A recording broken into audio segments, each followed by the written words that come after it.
हम लोग यहाँ पे श्रवण कर रहे हैं श्री गुरु महाराज जी के बारे में।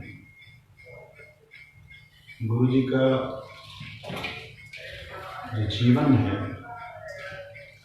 वो पूर्णतया पवित्र जीवन है, जिसके बारे में कहते हैं वैष्णव चरित्र अप्राकृत सारा। वैष्णव चरित्र सर्वदा ही पवित्र, जे जन चिंता करे। जो व्यक्ति इस वैष्णव चरित्र का चिंतन करता है वो माया से निस्तार हो जाता है, पार आ जाता है केवल चिंतन मात्र से। वैष्णव चरित्र ऐसा अप्राकृत है, हमेशा ही पावन करने का।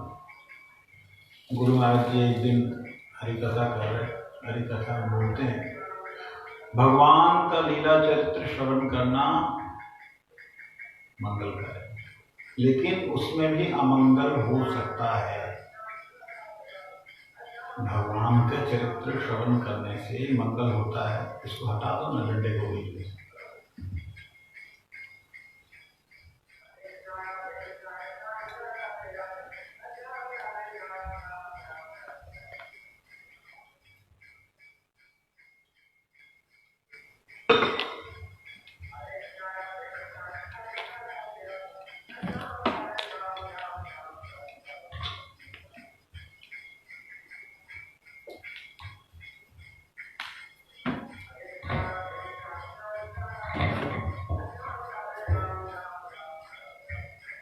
तो गुरु जी कहते हैं भगवान का चरित्र मंगलकारी है। मंगलम भगवान विष्णु मंगलम गरुड़ध्वज मंगलम पुंडरीकाक्ष मंगलाय तनयोहरि। जो मंगलमय हैं, जिनका सब कुछ मंगलमय, अर्थात मंगल से ही जो हैं निर्मित, वो भगवान है। तो भगवान का कथा श्रवण करना, जिसके बारे में कहते हैं तब कथामृतम तप्त जीवनम कविनिरीलितम कल्मषापम श्रवण मंगलम श्रीमदाततम भूरि निर्मिते भूरिदारिणम। जिस कथा के बारे में बोलते हैं कपिल भगवान कि मेरा जो है सताम प्रसंगान ममवीर संविदो भवन्ति हृद कर्ण रसायन कथा। जो हृद को कर्ण को रसायन प्रदान करने वाली वो कथा है भगवान की।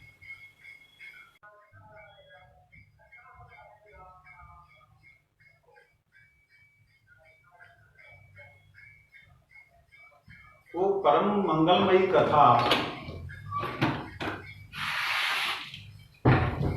जिसके लिए भागवत जी में कहा है शृण्वत श्रद्धया नित्यम गृह सचेष्टितम नाति दीर्घेन कालेन भगवान विष्णु हृदय।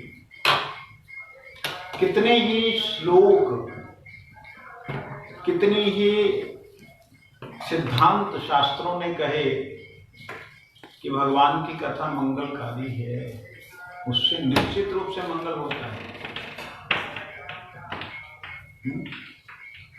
मंगलमयी कथा है तो निश्चित रूप से मंगल होगा।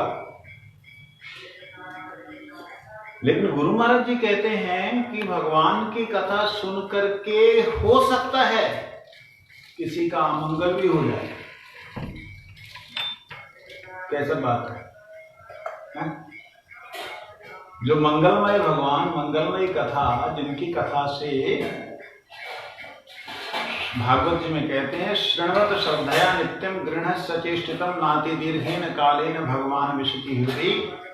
भगवान हृदय में विराजमान हो जाते, मतलब इतनी मंगलकारी कथा है।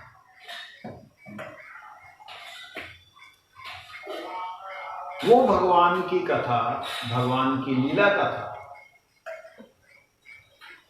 अमंगलकारी भी हो सकती है किसी किसी के लिए।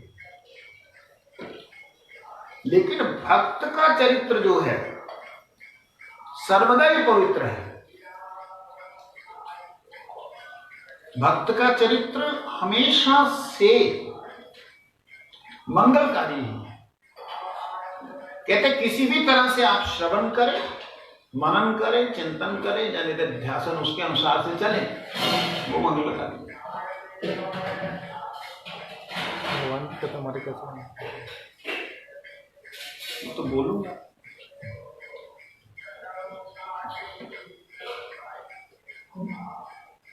हमारे प्रभु गोपाल जी पूछ रहे हैं भगवान की कथा मंगलकारी कैसे। गुरु जी ने जब ये बोला तो एक बार तो सबके कान खड़े हुए, लोग ध्यान से सुनते थे, कुछ लोग तो ध्यान से सुनते थे, उन्हें याद भी है सब। क्योंकि भगवान की कथा जैसे माना जाए कृष्ण कथा, भगवान में अगर स्वयं भगवान की बात करें तो कौन है? इते चांश कला पुंस कृष्णस्तु भगवान स्वयं, स्वयं भगवान श्री कृष्ण है। बाकी सब भगवत्ता प्राप्त हैं, जब भगवान के अंश हैं, जब कोई कला है, स्वयं भगवान कृष्ण। कहते कृष्ण की कथा को कोई माना जाए श्रवण कर रहा है, उनकी लीला कथा को श्रवण कर रहा है, वो क्या देखेगा? अरे ये बढ़िया है, कृष्ण ने तो 16,108 से शादी किया, हम 2-4-6 से कर लेगा तो क्या है, पार्टनरशिप। वो चलो तुम इतना रखा हम 2-4। ऐसा कृष्ण की कथा को सुन करके, कृष्ण के चरित्र को श्रवण करके व्यक्ति का पतन भी हो सकता है, अमंगल भी हो सकता है, नरकगामी भी हो सकता है, लेकिन वैष्णव चरित्र सर्वदा ही पवित्र। जो भक्त का चरित्र है उसको अनुकरण करें या अनुसरण करें, दोनों बातें हैं। अनुसरण का मतलब उनके अनुसार चलना, जैसे भक्त चले उनके जीवन को अपने जीवन में धारण करना, इसे क्या कहते हैं? अनुसरण। और अनुकरण का मतलब जैसे उन्होंने किया वैसा करना। अब जैसे किया वैसा करना ये भी अनुकरण हुआ ना अनुसरण हुआ? इसमें थोड़ा सा अंतर है। जैसे उदाहरण के लिए गुरुजी जब वंदना करते हैं तो गुरुजी की वंदना करने से गुरुजी पूरी तरह भाव में तल्लीन हो जाते हैं। तो कई बार गुरुजी की ये प्रणाम करते हुए, जैसे एक को प्रणाम किया तो फिर दूसरे को प्रणाम किया, तो बीच बीच में गुरुजी के हाथ में थोड़े थोड़े मूवमेंट होते थे, याद है? ऐसे ऐसे होता था, तो वो हाथ थोड़ा सा ऐसे खुलता था। ऐसे ही गुरु महाराज जी के जो एक्शंस है उनको कोई नकल करे या गुरुजी की आवाज को नकल करके ये दिखलाना चाहे कि मैं गुरुजी की तरह देखो कितना बढ़िया गाता हूं। गुरुजी जब वंदना करते हैं उसी टोन में, उसी स्टाइल में और उसी तरह हाथों को हिलाते हुए कोई वंदना करता है तो ये अनुकरण है। क्या है? अनुसरण क्या है? जो गुरुजी वंदना करते थे, जैसी वंदना करते थे उस वंदना को पूरा करता है, ये अनुसरण है। दोनों में अंतर नजर नहीं आ रहा? एक में एक्शंस जो हैं, एक्सेंट जो है उसको वो व्यक्ति फॉलो कर रहा है, एक में गुरुजी ने जो मंत्रों को किया है उसे फॉलो कर रहा है। बात समझे? जैसे उदाहरण के लिए गुरुजी शुरू करते थे साक्षाधरित्वी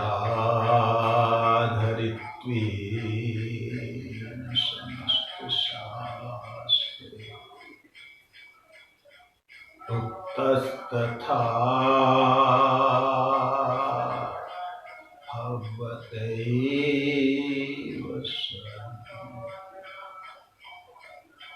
किन्तु प्रभुर्या प्रियैव तस्य वन्दे गुरुश्री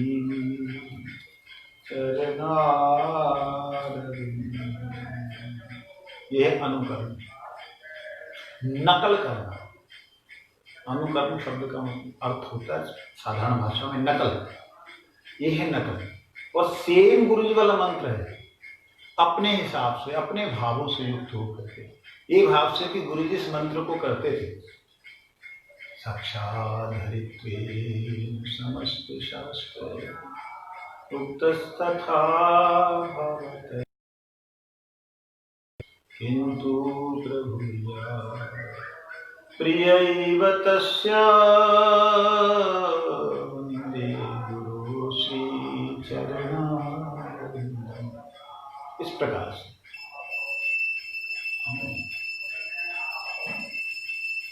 क्या बोला मैंने?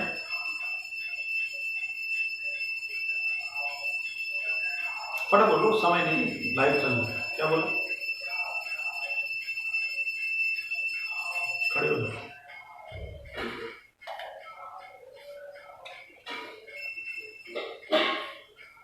तो अनुकरण और अनुसरण, अनुकरण होता है नकल। गुरु कहते हैं अनुकरण करना कभी ठीक नहीं।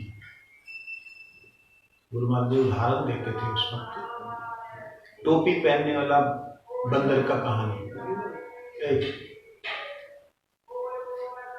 एक टोपी बेचने वाला आदमी और टोपी बेच रहा है। टोपी बेचते बेचते बेचते वो एक गांव में गया, थक गया बेचारा, बहुत धूप था, थक गया, एक पेड़ का नीचे बैठा, बैठते ही उसको नींद आ गया। अब जो नींद आया सो गया। वो वहां पे बंदर थे, वृंदावन के बंदर जैसे पाते हैं। इन्होंने देखा उसके पास में गठरी है और उस आदमी ने सिर पे पहना हुआ है। तो एक बंदर आया, उसने उस गठरी को खोला, खोल के देखा उसमें कपड़ा है, बस ऐसे ऐसे खोला, उसको देखा, वो किसी ने उसको मुंह पे डाला, किसी ने हाथ पे डाला, एक ने उसको सिर पे डाला। जैसे एक ने सिर पे डाला तो सभी लोग उसको देखते सभी सिर पे डालने लगे। गुरु कहते वो उसको देख के, आदमी को देख करके, दो बंदर एक को देख के अपना सब लोग सिर पे डाल दिया। अभी तो वो लोग क्या कर रहे हैं, जैसा आदमी क्या ऐसा। फिर क्या हुआ, वो आदमी खिक खा आवाज कर रहे हैं बंदर। तो आदमी खड़ा हो गया, जाग गया, अरे मेरा तो सारा टोपी लूट लिया, ऐसा सिर पे टोपी बचा है, हे राम मेरा सारा टोपी ले लिया। कहते तुम तो सब ले लिया, इसको भी ले लो करके फेंक दिया गुस्से में। तो लोगों ने देखा कि उसने फेंक दिया और सबने उठा के फेंक दिया। कहते उसको उठा करके ले गया। कहते ऐसे ही जो बंदर की तरह नकल करते हैं, बंदर की तरह क्या करते हैं, जो बंदर की तरह नकल करते हैं उसमें कभी भी फायदा नहीं होता। भगवान की कथा को सुन करके भगवान तक की तरह नकल करे। भगवान ने गीता में कहा, अहम सर्वस्व प्रभो मत्तः सर्व प्रवर्तते यदि मत्वा भजन्ते मां बुधा भाव सुनता। मैं सबका प्रभु हूं, मैं सबका मालिक हूं, मेरे से सब कुछ होता है। ये बात भगवान बोल रहे हैं, ठीक है। और यही बात को कोई आदमी बोल करके भगवान की तरह प्रतिष्ठा प्राप्त करना चाहे। भगवान प्रतिष्ठित हैं, उनकी प्रतिष्ठा में खुद को प्रतिष्ठित करना चाहे तो क्या है, भगवान का चिंतन नहीं है, भगवान का स्मरण नहीं है, भगवान की कथा को बोल करके उसका क्या हो रहा है, नरक का अपना रास्ता तैयार हो रहा है ना। भगवान ने कहा मवेवांश जीव लोके जीव भूत सनातना, मेरा ही अंश है ये जीव। तो भगवत अंश भगवान हुआ ना, भगवान का अंश क्या हुआ, एते अंश कला पुंसा कृष्णस्तु भगवान स्वयं। जो ये 24 अवतार है इनमें से कोई अंश है, कोई अंश के अंश का अंश कला है। तो जब 24 अवतारों में सारे अंश और अंश के अंश कला हैं, तो भगवान ने गीता में कहा जीव मेरा ही अंश है। तो उस दृष्टि से क्या हुआ, जीव अवतार हुआ ना।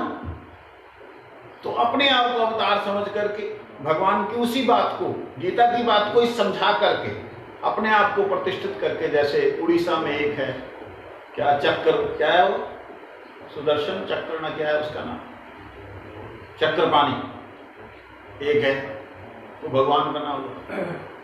क्या कुछ भगवान तो जेल में अभी, समझे नहीं। तो कहने का मतलब ये है कि भगवान की लीला को श्रवण करके भगवान की बात को ना समझ करके कई लोग पतित भी हो सकते हैं।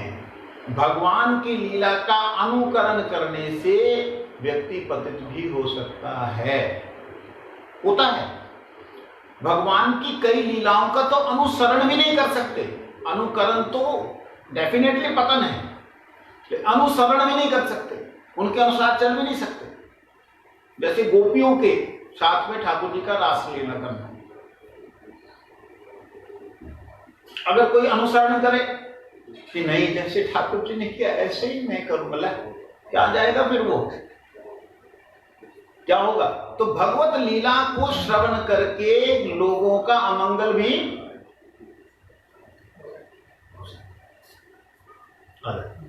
खुल गई, नहीं खुल गई?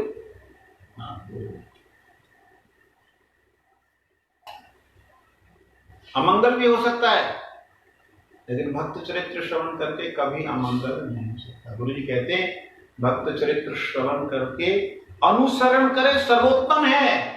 अनुसरण मतलब उनके अनुसार चलना, मतलब उन्होंने अपने जीवन में किस प्रकार से गुरुदेव की सेवा की, उन्होंने अपने जीवन में ब्रह्मचर्य जीवन में, या उन्होंने गृहस्थ जीवन में, कोई गृहस्थ भी तो गुरुवर्ग होते हैं, गृहस्थ जीवन में उन्होंने किस प्रकार से नौकरी चाकरी करते हुए, बच्चों का पालन करते हुए किस प्रकार से उन्होंने जीवन यापन किया, भक्त चरित्र इसे कहते हैं। तो भक्त चरित्र का अनुसरण करना, मैं भी वैसे ही करूंगा, हे भक्तों आप करके कृपा, ये है अनुसरण। और अनुकरण से भी फायदा है।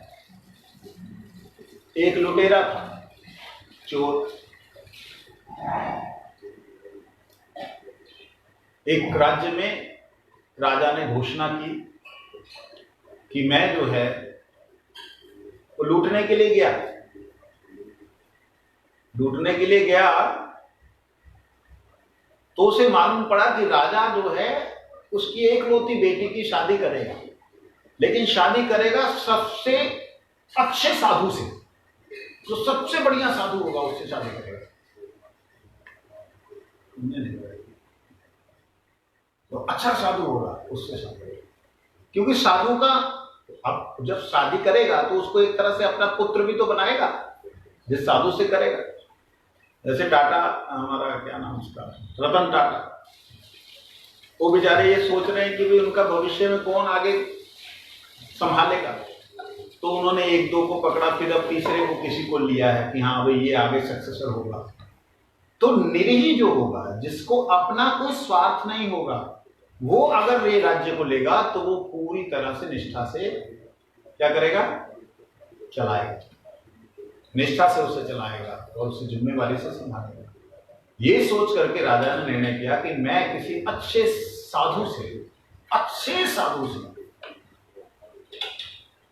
शादी करूंगा। अब ये सोचा मैं तो यहां लूट करने के लिए आया, साधु से शादी करेगा, चलो मैं तपोवन में जाता हूं।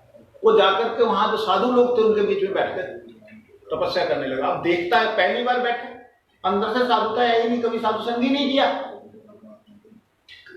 साधुओं के बीच में बैठा, साधु लोग जैसा करते हैं वैसे उनको देख देख करके वो भी मट्टी लेकर के वो भी तिलक लगा लिया, वो भी मतलब शरीर में धूल लगा लिया, जैसे वो लोग धूमर लगा करके बैठे, धुआं मतलब राख लगा के बैठे ही बैठे।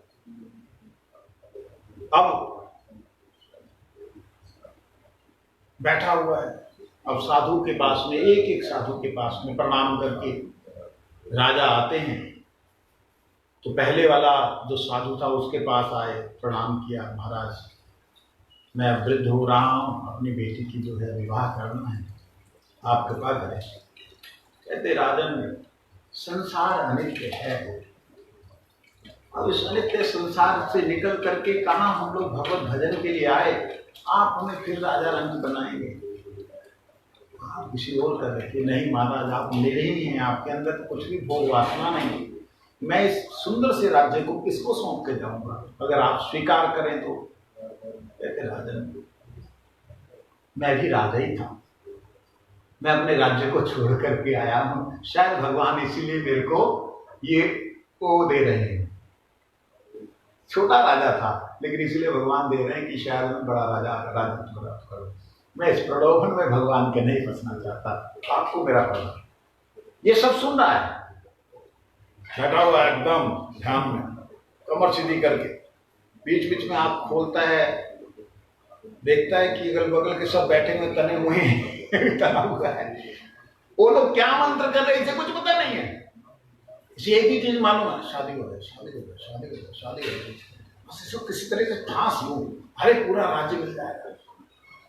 देखिए बैठा किस लिए, नकल कर रहा है, साधु नहीं बना है वो, साधु की नकल कर रहा है। अब राजा एक दिन आए, चले गए। अगले दिन वो बहुत फल फ्रूट लेके आए, फल वगैरह लाए, सब साधुओं को उन्होंने फल दिए। उसने देखा साधुओं को फल दिए, बड़े लालच हो रहे, इसकी भूख कैसे खाऊं कैसे। साधुओं के पास पड़े हुए, साधुओं को रुचि नहीं है खाने की। और ये कहे कि राजा आया खाए, तो राजा कहेगा ये साधु नहीं है, सब साधु तो खा नहीं रहे। उसने राजा ने आकर के एक और साधु से प्रणाम किया कि महात्मा, मैं अपने दुख को लेकर के बार बार आप लोगों की इस तपोवन में आ रहा हूं, कृपा करें, मेरी बेटी कन्या जो है उससे विवाह कर दो। तो उन्होंने कहा, हे राजा, आप किससे आकर के बोल रहे हैं? मैंने अपने जीवन में अखंड ब्रह्मचर्य लेकर के तुरीय अवस्था को प्राप्त करने की कोशिश की, आप हमारे पास आके ऐसी बात कर। बड़ा दुख हुआ। अगले के पास गए तो अगला तो पूरी तरह ध्यान में है, वो बोली जा रहे हैं, उसने ध्यान नहीं दिया। अब चौथे के पास गए, ओम नमो नारायणाय, ओम नमो नारायणाय, हे राजन इस मंत्र का जाप करो तुम्हारा कल्याण हो जाएगा। तो उसने सुना ये मंत्र का जाप करता है ऐसा, यही मंत्र जाप करने से मेरा काम बन जाएगा, क्योंकि उसने बोला तुम्हारा कल्याण होगा, तुम्हारा सारा मनोकामना पूरी हो जाएगी। अब कहता तो उसकी मनोकामना पूरी होगी, अब मेरे पास भी आएगा, सब काम बन जाएगा। ये बात, वो राजा चला गया। अब ऐसे ही 7-8 दिन रोज आता, एक एक से बात करता।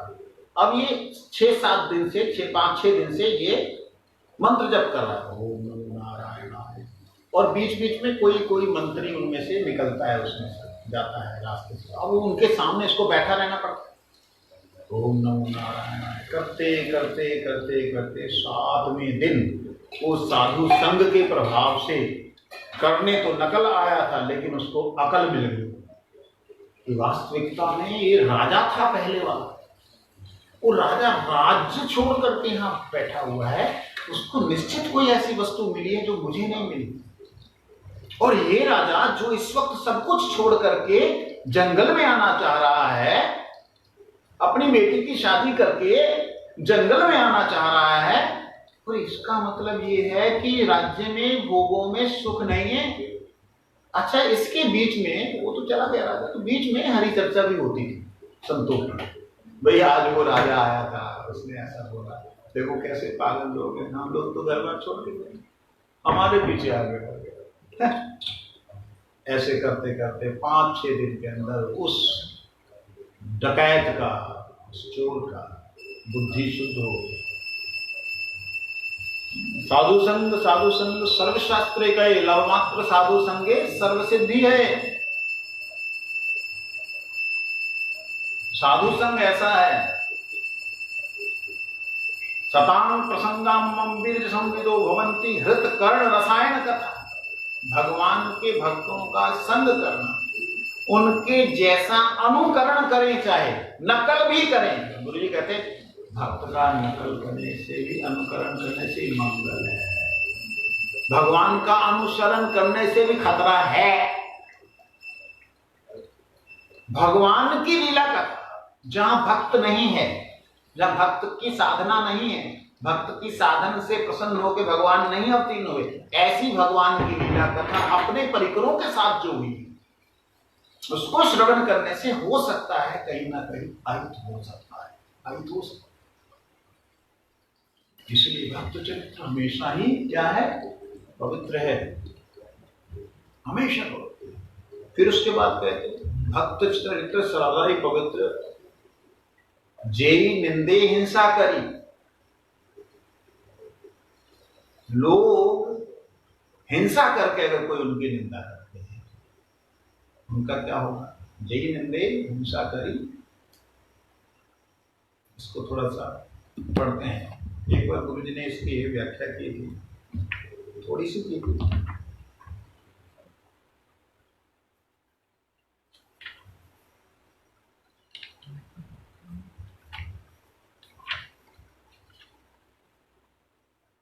हरि हे नीर धर्मगत जाह्नवी सलीले पंक फेन दृष्ट है, तथापि कपन ब्रह्म द्रव्य धर्म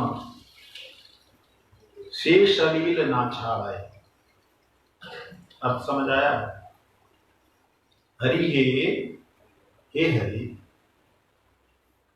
भगवान को क्यों बोल रहे? ये तो मन को भी बोल सकते हैं। भगवान को बोल रहे भक्ति विनोद ठाकुर जी, हे हरि, जल जिस प्रकार से जल का जो धर्म है वो क्या है, तरल है, द्रव्य धर्म है। और द्रव्य धर्म होने के नाते उसके साथ जो आए उसको लेकर के वो अपने साथ में बह लेता है, या किसी के साथ वो मिल जाता है। जाह्नवी, जाह्नवी कौन है? गंगा जी। गंगा जी का जो नीर जल का जो स्वभाव है, उस जल के स्वभाव के कारण जो भंवरें बीच में पड़ती ना, गंगा जी की लहरें तेज होती तो उसमें ऐसे वर्ल्स होते हैं, भंवर पड़ता तो उसमें कई बार झाग झाग दिखाई देती। बारिशों में क्या होता है, बारिशों के समय में सारा जो भी छोटे छोटे सरोवर रहते हैं, छोटे छोटे कुंड रहते हैं, छोटे छोटे नाले रहते हैं, उन सबका पानी साफ हो जाता है। सारे का सारा कहाँ जाता है? नदियों में। अब वो नदी के अंदर सारे गंदे नाले जब आएंगे तो क्या होगा, नदी गंदी हो जाएगी, नहीं होगी? नदी तो फिर गंदी, गंगा तो गंदी हो जाएगी, गंगा गंदी हो जाएगी तो जो सारे नाले उसमें से घुस रहे तो क्या है, गंदा नहीं हुआ। कहते हैं हरि हे नीर धर्मगत, जल के स्वभाव के अनुसार कभी कभी उसमें ये पंख, ये गंदगी दिखलाई देती है, और ये गंदगी दिखलाई देने से वह गंगा अपना स्वभाव नहीं छोड़ती। क्या स्वभाव? पवित्र करने का स्वभाव। गंगा ने गंदगी को लेकर के उस जगह को पवित्र कर दिया, उस जगह से जो गंदगी थी उसे बहा दिया, और वहां पर कौन सा जल आ रहा है, जो गंगा का स्वच्छ जल पीछे से आ रहा है वो उसको साफ, पहले वाले ने साफ कर दिया, दूसरे वाला उसको भरता हुआ आ रहा है। ऐसे ही होता है ना। तो ये स्वभाव जो गंगा जी का, शिव जी की जटा, हिमालय से गंगोमुखी से निकली हुई गंगा जो है, वहां से जो धारा आ रही है वो धारा हमेशा ही क्या है, पवित्र है। क्यों? ये ब्रह्म द्रव्य है। ब्रह्म द्रव्य मतलब क्या होता है? ब्रह्म द्रव्य, बड़ा सुंदर ये शब्द है। ब्रह्म जहां द्रवीभूत हो गए, ब्रह्म क्या हो गए हो, द्रवीभूत हो गए। ब्रह्म कौन है? प्रकाशमान। प्रकाशमान मतलब जो ज्योति स्वरूप है। ठीक है, मैं इसको थोड़ा सा साइंटिफिक उसमें ले जाता हूं, लैंग्वेज में समझाने के लिए। जल का निर्माण कैसे होता है? H2O का फॉर्मूला है ना, हाइड्रोजन टू ऑक्सीजन, ऐसा होता है, मालूम है ना? तो हाइड्रोजन क्या है? अग्नि। ब्रह्म क्या है? प्रकाश, अग्नि स्वरूप है, ज्योत स्वरूप है। उसमें जब भगवान का प्रेम का प्रवाह अर्थात हवा का मिश्रण हुआ, जब प्रवाह हुआ, तो वही ब्रह्म जो है द्रव्य का रूप धारण किया उसने। ये भौतिक दृष्टि। संसारिक दृष्टि से देखा जाए तो भी ये परफेक्ट है। और अगर इसे चिन्मय दृष्टि भाव से देखा जाए तो उसमें भगवान के चरणों को जब धोया, बलि महाराज ने, तो वहां से गंगा जी का प्राकट्य। तो ये भगवत चरणों का धोवन होने के नाते से, धोने होने के नाते से गंगा जल जो है वो पूर्णतया पवित्र हो गया। नहीं समझे? तो भगवान से कनेक्टेड है, इसलिए इसका धर्म क्या है? पवित्र करना। ये अपवित्र नहीं होता है। अपवित्रता दिखलाई देने पर भी ये अपना स्वभाव नहीं छोड़ता। अपवित्रता दिखलाई दी, कचरा आ गया बीच में, मुर्दा बह के आ गया, और जब हमने डुबकी लगाई तब तो ठीक था, जब ऊपर उठे मुर्दे के साथ में उठे,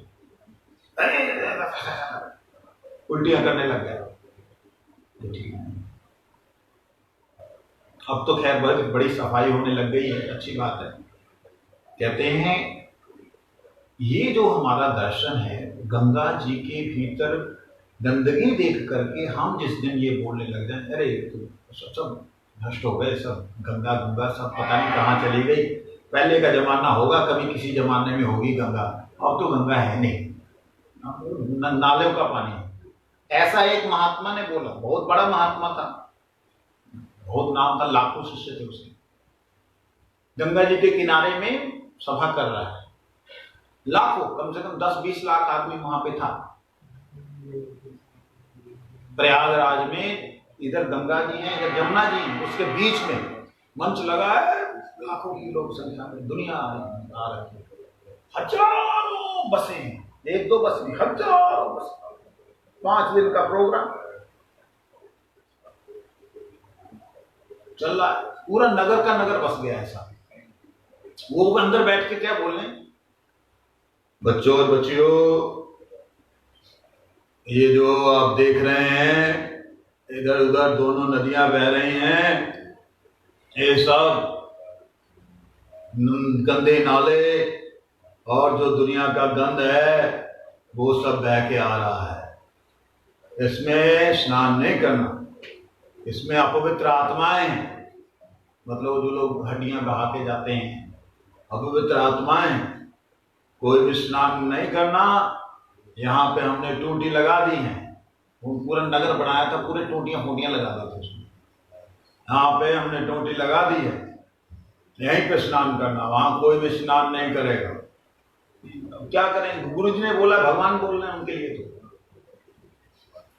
वहां पे कोई भक्त बैठा था, उस भक्त को जब ये सुनाई दिया, उस भक्त ने, ये सत्य घटना बता रहा हूं, भक्त ने गंगा मैया के धरती पे हाथ मार के कहा, हे माँ, अगर मैं आपकी सेवक हूं, आपकी मैं अगर सेवा करता हूं, तो आप आज ही इन्हें बताओ कि आप हो। और क्या होता है, रात 11 बजे अनाउंसमेंट होने लग जाती है कि बाढ़ आ गई। कोई बारिश नहीं, कोई कुछ नहीं, पानी भरना शुरू हो गया, गंगा और यमुना का दोनों का पानी भरना शुरू हो गया। यमुना जी का पानी भरता नहीं है, उस दिन भरना शुरू हो गया, गंगा का और यमुना जी का दोनों का पानी भरना शुरू। जो उनका मंच था वो 15 फीट ऊंचा मंच लगता है कि दुनिया देख सके उन्हें, 15 फीट 20 फीट ऊंचा मंच लगता है, जिसके ऊपर उनका गुरु बैठता है। वहां से आवाज कर रहे थे, और धीरे धीरे धीरे धीरे बढ़ना शुरू हुआ, और वो वहां से अनाउंस कर रहे हैं, बच्चा बच्चियों, ये अपवित्र आत्माओं ने घेर लिया है, आप लोग अपनी अपनी बस में बैठो जाओ। 5 दिन का प्रोग्राम, तीसरे दिन खत्म। तो कहने का मतलब ये है, गंगा जी के पास में, गंगा जी की गोद में जाकर के, गंगा जी के जल को देख करके अगर कोई व्यक्ति वहां की गंदगी को देख करके उनके स्वभाव को छोड़ दे, उनके प्रवाह को छोड़ दे, उनके प्रवाह की निंदा करे, तो क्या होगा, उसका मंगल होगा, साक्षात में उसका मंगल होगा, पूरे का पूरा तहस-नहस कर दे। हमने प्रैक्टिकल मतलब देखा, हमारे हैं गुरु भाई हैं, उनके घर से प्रैक्टिकल देखा। इस प्रकार से कहते हैं जो वैष्णव हैं उनका शरीर भी अपराध है, वैष्णव शरीर अप्राकृत सदा स्वभाव बपुर धर्मे कभू नहे जड़ तथापि जे निंदे पड़े से विस्माधन। कहते वैष्णव शरीर अप्राकृत है। जो वैष्णव है उनका शरीर अप्राकृत है। वैष्णव कौन है? किसे हम वैष्णव समझेंगे? वैष्णव तो उत्तम मध्यम कनिष्ठ 3 प्रकार के होते हैं। उत्तम वैष्णव वह जो सब में ही कृष्ण की छवि को देखते हैं। उत्तम का अर्थ होता है उद्गत तमः यस्मात् स उत्तमः, अर्थात जिसका तमो रजो सतो गुण से ऊपर चला गया, निर्गुण अवस्था में पहुंच गया, अर्थात भगवान के गुणों से गुणी हो गया है। वो सर्वत्र सबके आत्मा का दर्शन करता। आत्म दर्शन करने के नाते वो जिस प्रकार अपने भीतर भगवान का कृपा का दर्शन करता है, ऐसे सभी जीवों में भगवत कृपा को ही देख रहा है। उसके पास कोई भी जाता है तो उसके हाथ अपने आप जुड़ जाते हैं। कोई भी जीव होता है, हरि बोल हरे कृष्ण, हमने तो देखा गुरु जी को ऐसा, उनका तो दर्शन ही ऐसा है, उनका व्यवहार ही ऐसा था। तो ऐसा स्वरूप जो भगवत सेवक उत्तम वैष्णव। मध्यम वैष्णव कौन होते हैं? उत्तम वैष्णव के और भी लक्षण हैं विशेष रूप से।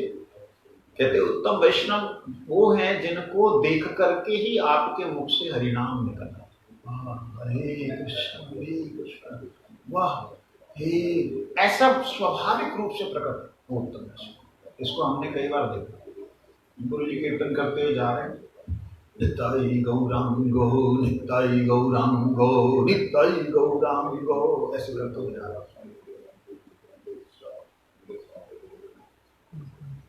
कीर्तन करते हुए जा रहे और जाते जाते जाते रास्ते में कई लोगों को हमने देखा, कई मतलब जो पंजाबी सरदार देखा भव्य की वही, ये महात्माओं को क्या हो गया? दूसरा बोलता है यार देख तो सही, आंखें देख यार कैसी है। तो हाँ यार कमाल हो गई, कमाल हो गई। प्रैक्टिकली हमने मतलब सुना है इन बातों को। एक बोलो क्या है बाबे ने उल्टी की कर जाते, दूसरा कहता है कि देख उनकी आंखों को देख, अरे हाँ अद्भुत है यार, कमाल, क्या है इनका, ऊपर की बात चल रही। और उनकी समझ नास्तिक, बिल्कुल उनके दिमाग में आ रहा है कि ये कुछ ऊपर की बात चल रही। उनके हृदय में भी अपना भक्ति का प्रभाव दिख जाए, दिखला दे, वो उत्तम वैष्णव। समझे? मध्यम वैष्णव कौन है? मध्यम वैष्णव उत्तम जो मध्यम में आए और कनिष्ठ जो मध्यम में आए, इन दोनों में अंतर होता है। मैं कथा करने लग गया, मैं गुरु जी की लीला सुनाते सुनाते आज कथा में चला गया। जो उत्तम होने के बाद मध्यम अवस्था में आते हैं उनका चरित्र अलग तरह का होता है, और जो कनिष्ठ से मध्यम मतलब साधन करते करते मध्यम अवस्था में पहुंचते हैं उनका चरित्र थोड़ा अलग किस्म का। दोनों हैं एक जैसे दिखने में, ठीक है। एक है भगवान के धाम से उत्तम होने के बाद में हमारे बीच में आए शिक्षा दे रहे, एक है हमारे जैसे ही हैं लेकिन हमारे में से निकल करके वो मध्यम और उत्तम में गए। समझे? तो गुरु महाराज जी उत्तम से मध्यम में आए तो उनकी मध्यम लीला कैसी होगी, और एक कनिष्ठ से मध्यम में गए उनकी मध्यम लीला कैसी होगी, दोनों में अंतर होता है। जो कनिष्ठ से मध्यम में गए हैं, जहां साधन करके एक स्थिति को प्राप्त किए हैं, गुरु वाली स्थिति को प्राप्त किए, उनकी दृष्टि कैसी होगी? उनकी दृष्टि में जो दोष होगा वो दोष है, और जो दोष करने वाला है वो दोषी है। बात समझे नहीं? बात समझ में आई? नहीं आई तो बोलो, तुरंत बोलो। नहीं आई ना तो फिर तू आई क्यों बोलता है? मैं जो कथा बोलता हूं मैं बिल्कुल कन्वर्सेशन के हिसाब से करता हूं। एक है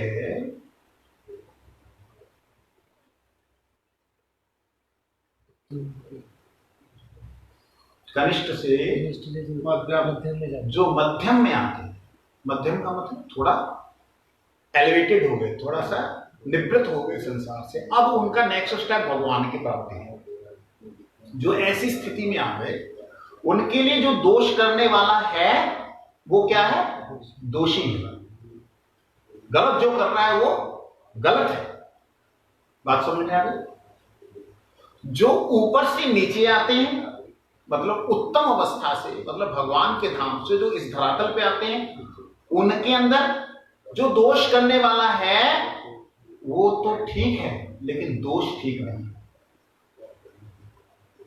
बात समझे? नहीं समझ आएगी? मैंने कोई गलती की,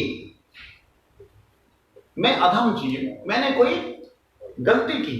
जो उत्तम वैष्णव होंगे, मतलब उत्तम से मध्यम में आए हैं, वो जो होंगे उनकी दृष्टि में मेरे दोष जो हैं मेरे में नहीं होने चाहिए।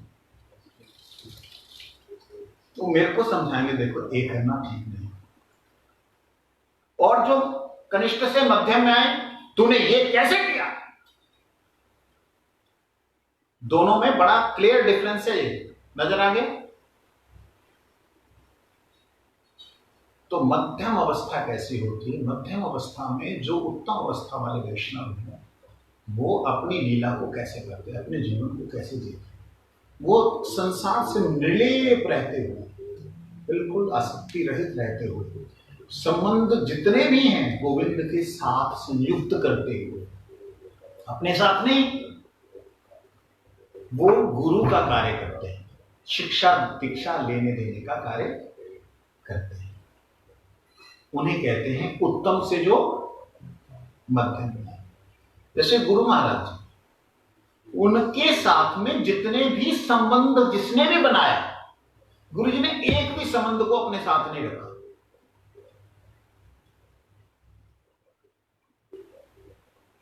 ये उत्तम वैष्णव के साथ है। तो हमारा गुरु जी का आदेश है, इसलिए हम कर रहे हैं, आप हमारा गुरु जी की सेवा में जाओ। वो उधर भेज रहे हैं, नहीं समझे? वो जहां से कनेक्टेड है वहां कनेक्शन बना रहे हैं। और जो हमारे जैसे साधक हैं, साधना करते करते कभी गिरते हैं, कभी पतित होते हैं, कभी खड़े होते हैं, ऐसे जो साधक हैं उनके साथ अगर कोई व्यक्ति रिलेट होता है, जैसे संबंध बनाता है, तो वो उस संबंध से संबंधित होकर के उस व्यक्ति के दुख में उस व्यक्ति के साथ में संयुक्त हो जाते हैं, जिसके कारण वो अपनी मध्यम स्थिति से फिर नीचे आने के उनके चांसेस रहते हैं। आगे की कथा कल कुछ